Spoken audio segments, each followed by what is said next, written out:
here. Welcome to our session, the Market Access Forum, Economic Trends and IPA Realities, Enhancing Investor Journeys and Institutional Agility. I am glad to have I'm good, thank you. I'm glad to have amazing speakers with me today, 2 of them from steering committee and 1 of them from the consultative committee. I am honored and privileged to invite Dr. Asya Ahlak, Practice Manager, Investment Climate Global Practice from World Bank. With your applause. Mr. Antti Aumo, Executive Director, Invest in Finland, Business Finland. Welcome, Antti, thank you. And Ms. Biviana Riveiro, Executive Director, Export and Investment Center of Dominican Republic. Thanks, Marshall. Well, this session is going to explore how evolving policies impact the investment landscape and necessitate strategic adaptations by IPAs. It will address shifts in trade agreements, the role of technology enhancing investor experiences, and the importance of collaboration among IPAs, governments, and the private sector. We were just having the ministerial session right across, ministerial roundtable, and they were also discussing about how can we work together with the IPAs, etc. You know, it's very important for investment promotion agencies to collaborate with ministries as well as with the local institutions, especially while providing investment facilitation services. And once the policies are changing, let's say navigating, and it's going to be much, much easier to be able to maintain this bridge status between the state and the private sector. As we also say, IPAs are wearing 2 hats. They are half being government, half private sector. So we will try to understand how they can continue doing this with your contributions. Thank you very much again for making this possible. Asya, if I may, with the first names for this session, what do you see as the critical policy shifts that are impacting the trade and investment flows? How can countries and their IPAs strategically adapt their investment policy frameworks and strategies to navigate the evolving landscape? So first, thank you. Is this working? Yeah. So first, thank you very much to the government of Saudi Arabia for inviting us and for WAIPA for arranging this. It's a really, really critical moment as it was discussed during the entire day. You know what, this is a time when we know that the investment needs are huge and increasing. Just for developing countries alone, we are talking about 4 trillion annually,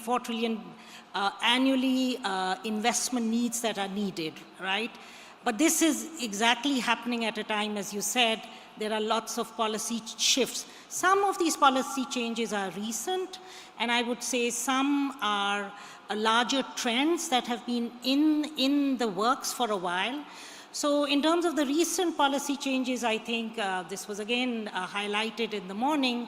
It's really the role of new industrial policies. We thought we had seen the back of them, but now they are back with a vengeance, and we have subsidies, and now we are talking of tariffs, local content policies on one hand, and then you've got things like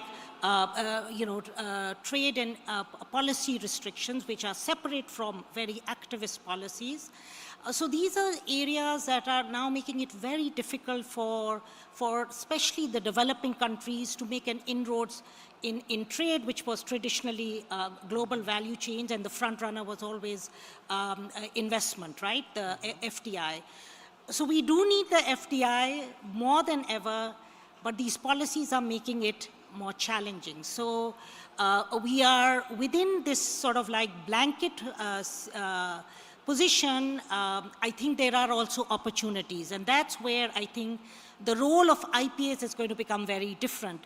What are those opportunities? First, so these are things where you have to look at what the country's comparative advantage is, what are the kind of policy changes that they need to make, where are, what are some of the connector countries as we are talking about, a fragmentation of investments. So I think those are, I think that what IPAs can definitely think in terms of being more agile, more innovative. How do they connect? Just WAIPA is a very good example, how WAIPA carries out these regular annual surveys. You keep an eye on the beat and things like that. Certainly. Okay, thank you. Thank you too. Maybe regarding this, let's say, transformation of IPAs, I would like to turn to Antti a little bit as well. Antti, as we navigate through shifting global dynamics, how do you envision the transformation of investor journeys and the evolving role of IPAs into all these policy shifts? Thanks, Ismail. As the global business landscape for clients is becoming more volatile and more complex, we, as IPAs, we need to run faster. And we need to understand clearly how we can offer true value to our clients. In other words, we need to become more professional than ever before.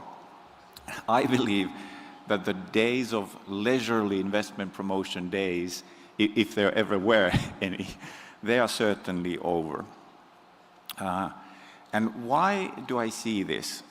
I see a couple of reasons for this.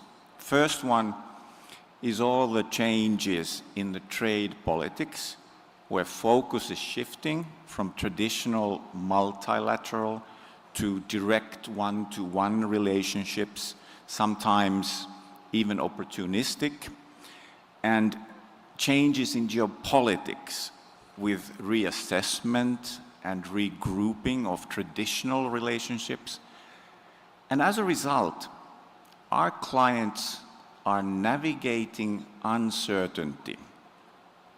And the second reason is because at the same time, the industries are changing, perhaps faster than ever before. And by far, the two biggest investment opportunities of the next decade will be digitalization and especially green transition or sustainability. More money will be spent on these than on anything else. But these are broad themes, and the specific subsectors where the growth will be strongest are fairly young industries, and many things are still taking shape. Within digitalization, for example, artificial intelligence, and within sustainability, a good example could be green hydrogen. Now, it is easy for any country to say that, yes, we are digitalization, or we are sustainability, because everyone is saying it. You know, just put it in green letters on your web page. But for our clients, this is not enough. They will have concrete things that they require, and unless you can provide what they need, it'll be very difficult or impossible to win these investments. And you will miss out on this fantastic growth potential. Thank you. Thank you very much. Antti, thanks very much. Well, I would like to turn to Biviana regarding that. I was in Dominican Republic a few months ago. I've been visiting some companies. They were all speaking very highly about Pro Dominicana. How do you make this possible? How this one-stop shop ideology works so well? How do you also put all these policymakers together during the award ceremony, where you put the companies and the policymakers and the IPA? What's the magic of that? There's no magic in it.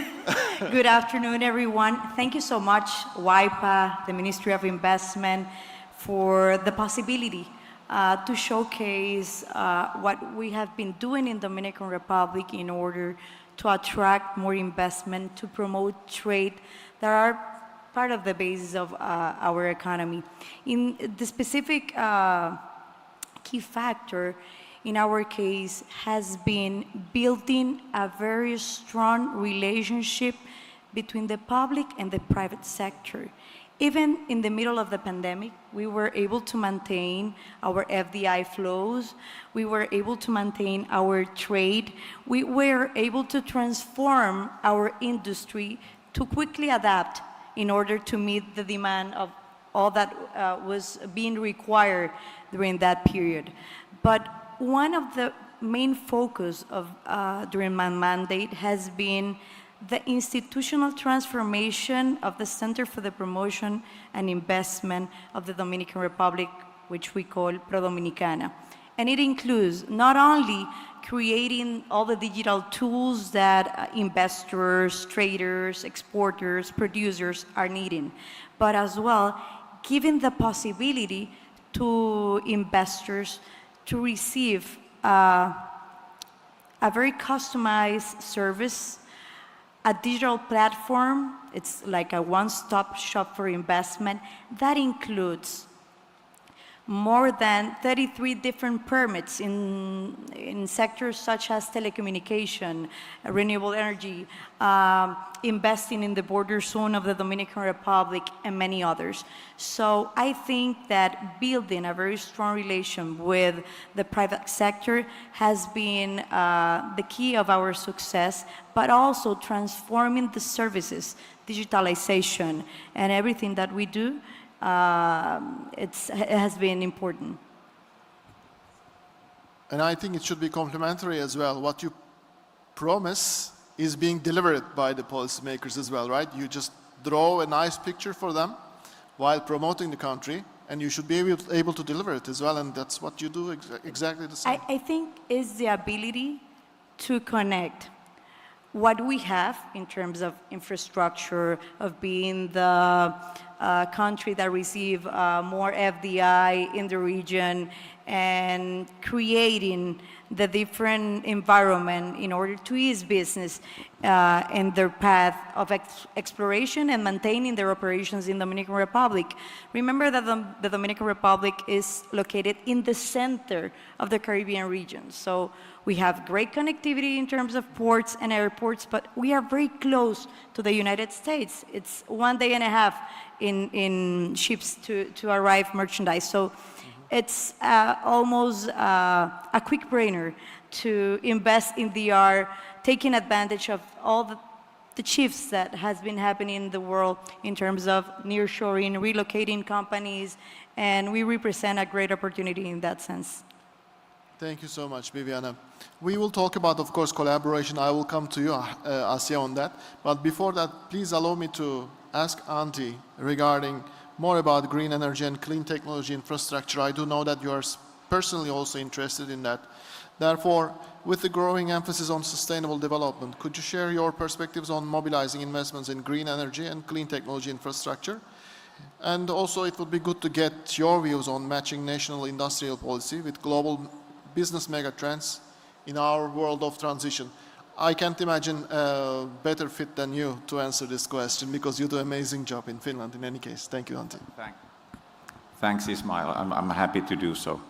Yeah, sustainability is in the theme of this conference, which I love, because global climate change is the largest threat of this century for all mankind. At the same time, the solutions for solving the global climate change will be the largest business opportunity of this century. Saving the planet is good business. But as I indicated earlier, you cannot be a player in this game with PowerPoint only. Your country needs to be able to facilitate these investments. And I will give you a couple examples what I mean by this. Green hydrogen will be both fuel of the future in one format or another, and it would also be the energy storage of the future. The investments will be huge and will touch so many different industries.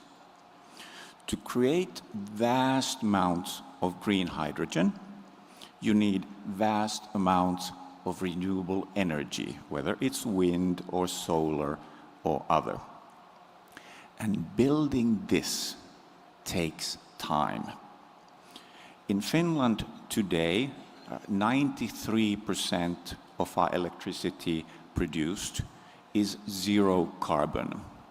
In 2 to 3 years, 100% should be zero carbon.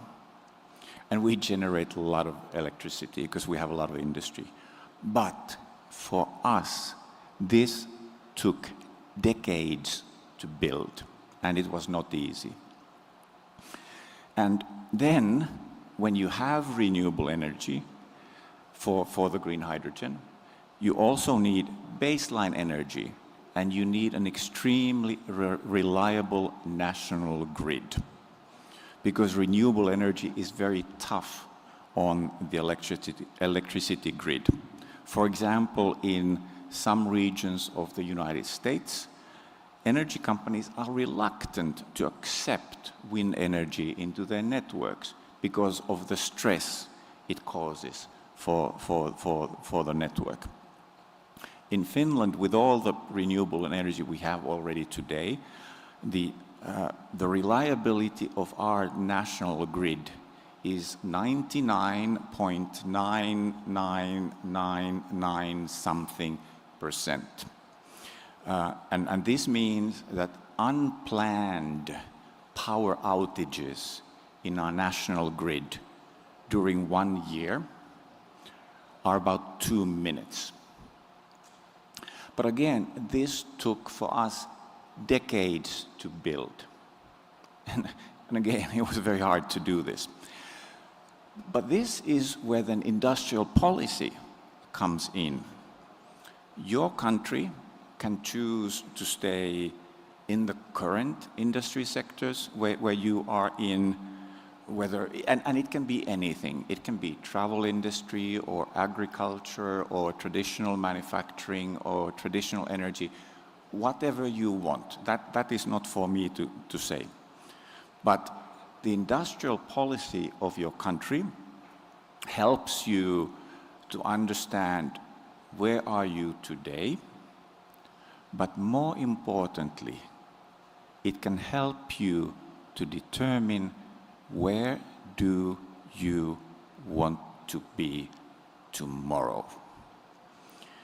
Do you want to be part of these huge opportunities? And at the same time, is your country ready to do all the homework it requires? Because as I said, it will not be easy. And this is where you, as an IPA, come in. You can guide your government in making the right decisions that are best for your country. Traditionally, our key role as an IPA includes 2 tasks. One is selling and marketing our country towards our target customers, and then acting as their trusted advisor when they seek information to make the right decision, right? But we can be more. In addition to selling, we can ensure that the product we are marketing, our country, stays attractive and relevant in this changing world for all our clients. Thanks. Thank you very much, Antti, for that. I mean, IPAs are wearing many hats. This is what we said in the beginning. They are promoting, facilitating, they are attracting, but not any investment. It should be sustainable, green. They should also collaborate with policymakers to make sure that everything goes on the right path, and all the time global policy shifts are the case. You were speaking about the challenges and opportunities in the beginning, Asya. So what are the opportunities for especially international cooperation, and what World Bank is doing for that? Thank you. So as you know, the bank plays multiple roles, right? We do, it's not only lending, it's also a knowledge bank. So advocacy is a very big part of the bank's role. And so we do that, which is at a global level. And there, just to give you an example, for instance, you know, there is the investment facilitation agreement that has not been fully ratified, but over 120 countries have participated in it. And the whole idea behind the IFT agreement is to help countries make their regulations more transparent, make them more sustainable. So we've been playing a very important role. Our team, actually, some of them are sitting here, have played a really key role working with WTO and international organizations like OECD and others. So we've been very, very mindful that that stage, the global stage, despite the headwinds, we should continue working there. We're also working at the regional level, and that's, for instance, in Africa, you have the Africa Continental FTA. So we're working at a regional level to help countries not only look at the policies, but also work with the IPAs in that country. And then the third level is we actually work at the national level. Saudi Arabia is, of course, Kingdom of Saudi Arabia is one of our very important clients, and we've been honored to work here, supporting the setting up of investment promotion agency. And when we do that, we look at the whole investment cycle. It's not just setting up, but also looking at what are the kind of important strategies, given what's happening at the global level, what sectors make sense for the country. And for instance, looking at the new trends, be it digital, as you were mentioning, be it on more greener sectors, how do we help look at the laws, the investment laws of that country? How do you make sure that there are no binding constraints there, be it on like equity restrictions? Then, of course, very actively working with the IPA and the private sector in this country to go out and help. And then I just want to quickly, a last mention, the bank is, of course, as you know, has also IFC, and then we also have MIGA. So the IFC can also sometimes go in countries where it's difficult to go, and that's another very important area. And then MIGA, that helps with guarantees or political insurance in countries where things are not very stable, so that they can come and backstop. So thank you. Thank you, Asya. As a kind of a follow-up of this question, how do you, well, the expectations of the policymakers, IPAs, and the investors time to time are changing. They are not overlapping all the time, especially the investor side and the government side. How do you assess this need in the country? How do you balance these expectations to somehow provide your policy support for them? So, our job really is to gather the data and then to do the analysis. And so we try to be as independent as possible when we give advice, right? So it's not like we are taking this side or that side, but it's like, given where the government wants to go, how can we look at the kind of work that we do in other countries. One of the advantages that we have is we work in over 100 countries, right? And so we are able to bring best practices, and we use the data and the best practices to help make the case for both with the private sector and the government. Thank you.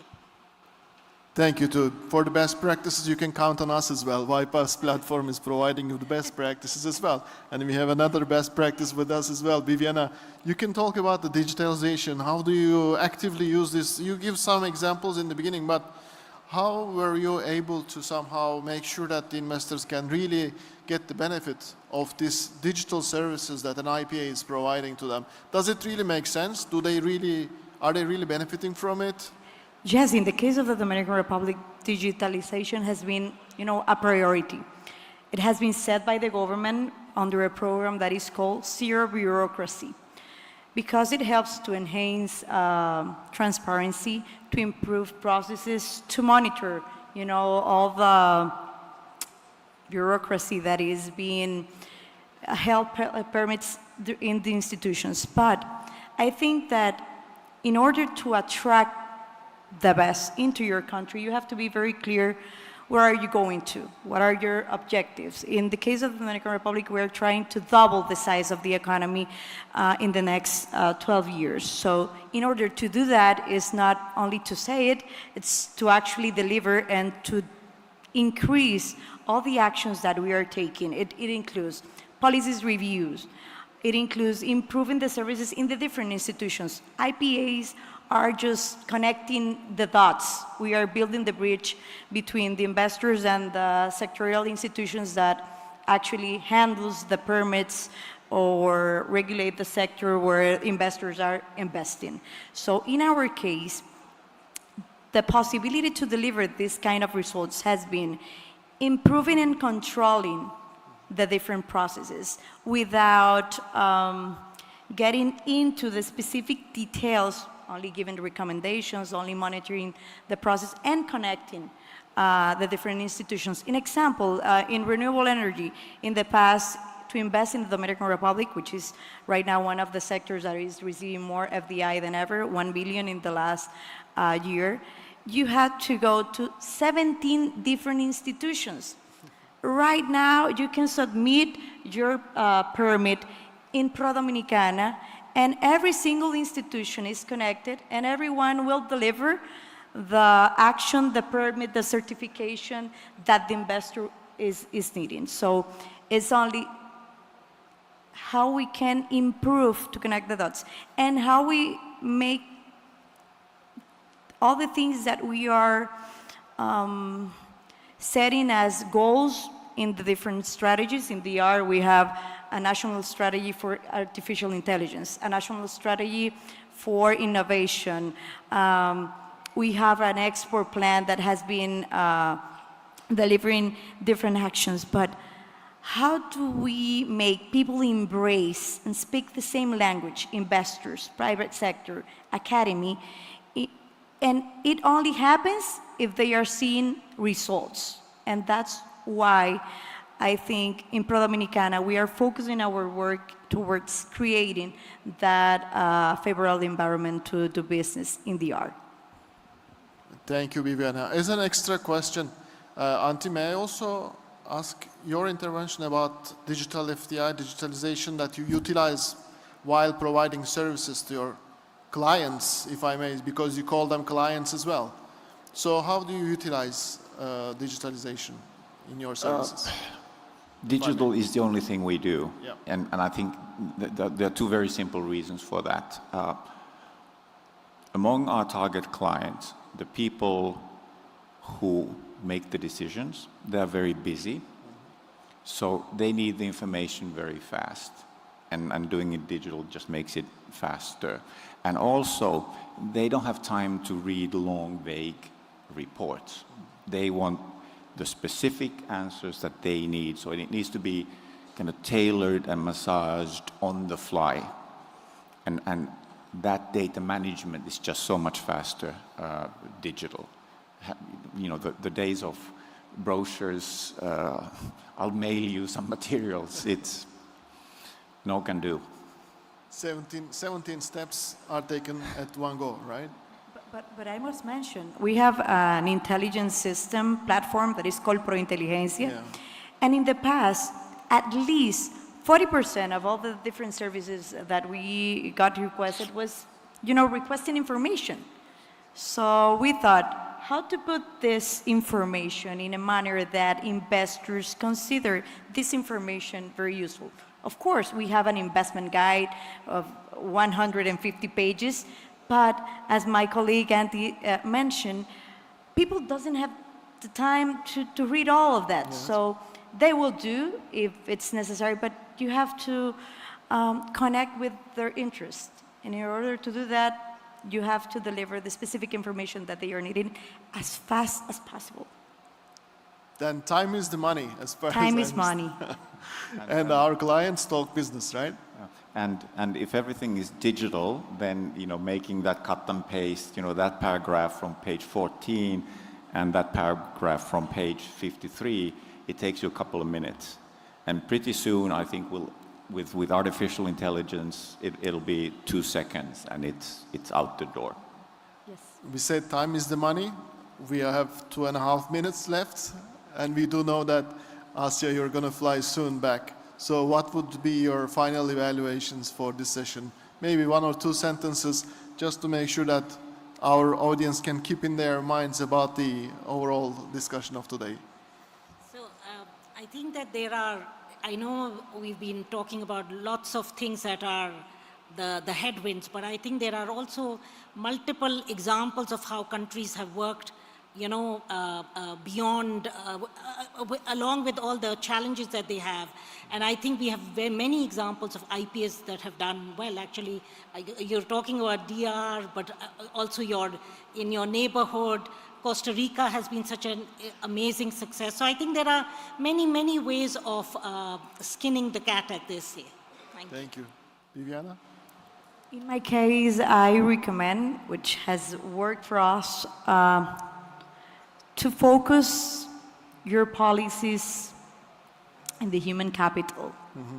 At the end, we will have AI, we will have many tools that will help and make easier what we do on a daily basis. But human capital and human talent is the key factor for an investor to take the decision. So focus on that, connecting that to the sectors that you are prioritizing. An example, in the Dominican Republic, we are working towards a strategy to attract different subsectors of the semiconductor industry because we have a great free trade zone regime and among other things. But be strategic in what you put your money on, improve your services, and be in touch with investors, with their needs. It doesn't matter that they don't call you if they are having an issue. The thing is that you have you can have a systematic way and tool to connect with them on a frequent basis. Excellent. Thank you. Antti, what's your takeaway for today? Keep challenging yourself every day. Thank you. As IPAs, we will keep challenging ourselves. We will be at the service of investors at any time. We spoke many things today. Green FDI, policy, and adaptation of strategies and everything. So we wear many hats. We speak both languages, that of the investors as well as the governments. But we are ready to fight for our countries, and we are ready to fight for more investments and for a brighter future of our nations. Thank you very much. It's been an honor for me to be moderating this session. And thank you, Asya, Biviana, Antti, for joining to the conference. And I wish all the audience a very successful rest of the conference. Thanks for joining to you too as well. So a round of applause for our speakers. Thanks.